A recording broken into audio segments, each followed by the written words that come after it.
দেখো অঙ্কটা RRB NTPC CBT 1 shift 2-তে আসছিল 2020 সালে পরীক্ষায়।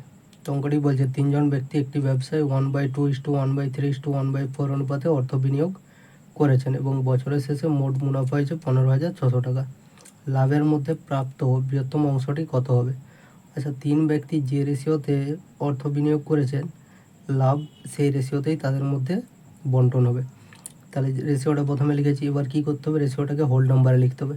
তাহলে 2, 3 আর 4 লসাগু করবো 12। প্রত্যেকটা রেশিওকে 12 দিয়ে গুণ করলে প্রথমটা হবে 6:4:3, অর্থাৎ প্রথম জন 6 রেশিও, দ্বিতীয় জন 4 রেশিও আর তৃতীয় জন 3 রেশিওতে মোট মুনাফা তাদের মধ্যে বন্টন হবে। তাহলে বৃহত্তম অংশটি বলতে বলেছে, বৃহত্তম অংশ এখানে কত আছে? 6 ইউনিট। তাহলে 4, 6, 10, 13 13 ইউনিটের ভ্যালু কত? 15,600 টাকা।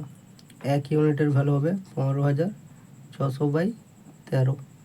বৃহত্তম অংশ কত? 6 ইউনিট। তাহলে 6 ইউনিটের ভ্যালু কী হবে? ইন্টু 6। তাহলে এটা 13 দিয়ে কাটলে 1200 টাকা। 6×12 = 72।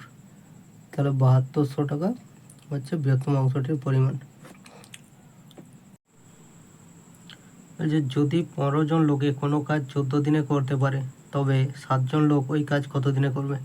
অর্থাৎ 15 জন লোক কত দিনে করে? 14 দিনে। একজন লোক করতে বেশি সময় লাগবে, তাহলে 14 × 15 দিন সময় লাগবে। 7 জন লোক করতে একটু কম সময় লাগবে, তাহলে 14 × 15/7।